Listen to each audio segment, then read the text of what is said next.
É com satisfação que eu trago à tribuna, no dia de hoje, um bom exemplo. No momento em que as dificuldades são visíveis no país, em que a esperança se esvai para muitos, é preciso trazer exemplos de empreendedorismo, de sucesso, pessoas vitoriosas, que superam todos os obstáculos, todas as dificuldades, para alcançar objetivos quase que inalcançáveis. Eu registro com enorme satisfação o lançamento deste livro. Carlos Wizard. Quem escreve é Inácio de Loyola Brandão.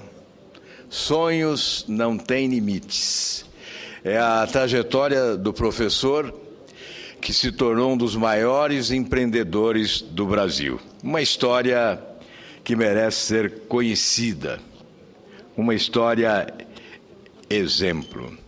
Loyola Brandão, o autor de mais de 39 livros, entre romances, contos, crônicas, peças teatrais e infantis, ganhou 3 prêmios Jabutis. Ele retrata nessa obra o itinerário percorrido pelo paranaense Carlos Wizard Martins, presidente do grupo Multieducação, ensino de idiomas e profissionalizante, que atende mais de 1 milhão de alunos, com 3.000 escolas no Brasil e em 10 países, gerando 50.000 empregos e movimentando 3 bilhões de reais anualmente. Este é o patrimônio. Nesta obra, Loyola Brandão retrata a vida fascinante, a forma de agir e trabalhar, o pensamento, as crenças, os conselhos do educador e empreendedor, que ele descreve como determinado e profundamente focado e que atravessa o mundo promovendo a educação. Prossegue o autor ao descrever Carlos Wizard. Bilionário hoje, nasceu filho de caminhoneiro e de uma costureira e aos 12 anos percorreu o Paraná trabalhando com o pai. Filho de um caminhoneiro se transforma em um bilionário. A trajetória desse professor, que se tornou um dos maiores empreendedores do Brasil, é a tradução literal de que sonhos não têm limites. Eu agradeço ao Carlos Wizard pelo envio desta obra e pelas palavras generosas com as quais procura nos estimular.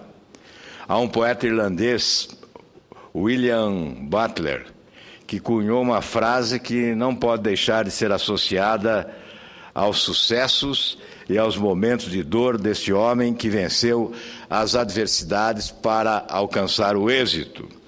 Nos sonhos começam as responsabilidades.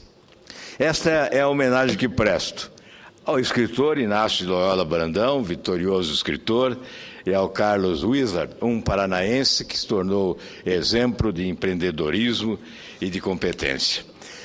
E eu quero aproveitar, senhor presidente, o que resta do meu tempo para fazer uma abordagem técnica da questão discutida há pouco pelo senador Magno Malta, da maioridade penal. Esta abordagem técnica é a justificativa da proposta de emenda constitucional número 21, que apresentei exatamente para contribuir com esse debate. A atual idade de 18 anos, como parâmetro para inimputabilidade, é uma presunção absoluta da lei de que as pessoas abaixo dessa faixa etária têm desenvolvimento mental incompleto. É um critério biológico, por não haver incorporado inteiramente as regras de convivência da sociedade. Entretanto, tal argumento não tem sido comprovado pela ciência psiquiátrica. Ao contrário, a evolução da sociedade moderna tem lhes possibilitado a compreensão cada vez mais precoce dos fatos da vida. A imputabilidade trata de uma ficção jurídica ditada por uma necessidade de política criminal, por ser imprescindível a repressão e a prevenção no cometimento de crimes e ao oferecimento de maior segurança à sociedade. A política criminal envolve o estudo dos elementos relacionados ao crime, cabendo ao Estado adotar as medidas necessárias à redução e à prevenção dos delitos. É de esclarecer que essas medidas surgem da ininterrupta mudança social, resultando em novas ou antigas propostas ao direito penal, decorrentes de revelações empíricas, possibilitadas pelo desempenho das instituições que integram o sistema penal e pelos avanços e descobertas da criminologia. Raul Zaffaroni conceitua a criminologia como a ciência ou a arte de selecionar os bens ou direitos que devem ser tutelados jurídica e penalmente e escolher os caminhos para efetivar tal tutela, o que implica a crítica dos valores e caminhos já eleitos. A política criminal, para Fernando Rocha, estabelece o encargo, os conteúdos e o alcance dos institutos jurídicos penais, bem como a aplicação prática do direito penal. São as opções da política criminal que decidem sobre a tipificação ou não de determinadas condutas e quem deve ser responsabilizado. Assim, buscamos trazer a história da redução da maioridade penal, que não é tão distante de normas anteriores do nosso país. O primeiro Código Penal brasileiro, de 1830, fixou a idade de imputabilidade plena em 14 anos. Portanto, em 1830, a maioridade penal estava estabelecido para os 14 anos, prevendo um sistema biopsicológico para a punição de crianças entre 7 e 14 anos. O Código Republicano de 1890 estabelecia que era irresponsável penalmente o menor com idade até 9 anos. Portanto, em 1890, a idade era 9 anos. E nós estamos discutindo em 2013 se devemos permanecer com 18 anos, com 16 anos, e a minha proposta sugere 15 anos. Ou seja, nós estamos discutindo um grande retrocesso.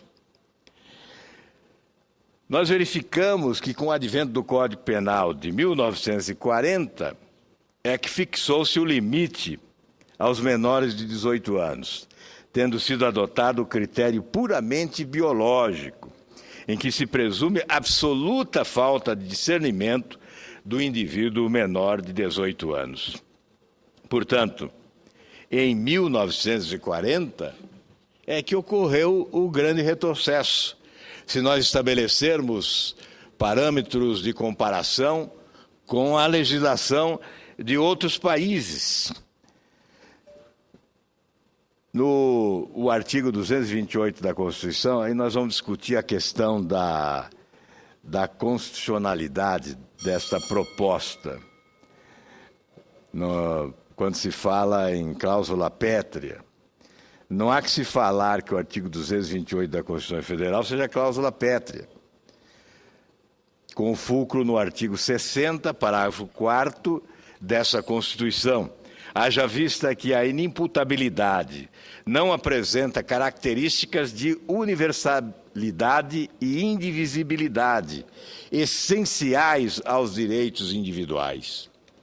Ou seja, para aqueles que advogam ser cláusula pétrea, há aqueles que contestam com esta afirmativa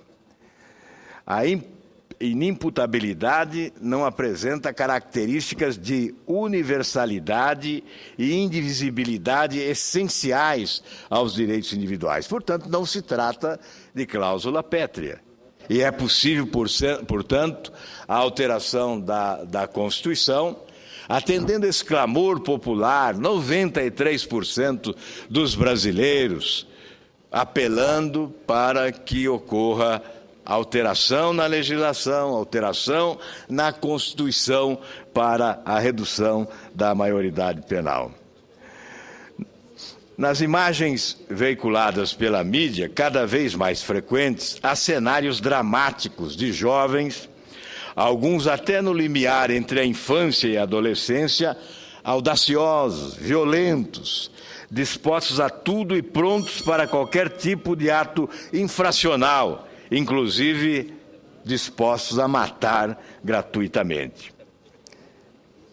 Senhor presidente, eu vou concluir dizendo que essa proposta vem se juntar às atuais normas brasileiras que permitem ao jovem de 16 anos de votar, de 14 anos trabalhar, ainda que na condição de aprendiz.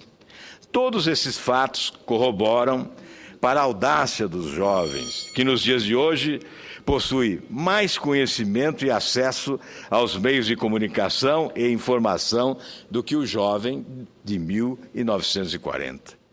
Portanto, trata-se de uma evolução que não pode ser ignorada pelos parlamentares. Para concluir, esta afirmação de governistas de que não temos um sistema prisional adequado para acolher menores infratores não se justifica, não tem sentido, porque é evidente que o povo paga impostos para que o governo possa oferecer o sistema prisional adequado e, sobretudo, oferecer uma legislação rigorosa que proteja a sociedade. É responsabilidade do Estado, portanto, oferecer condições adequadas para o acolhimento dos menores infratores. Isso não justifica a manutenção da maioridade aos 18 anos de idade. Esse argumento me parece ser inconsistente, pífio mesmo, é um argumento que me parece não faz jus à inteligência daqueles que o defendem.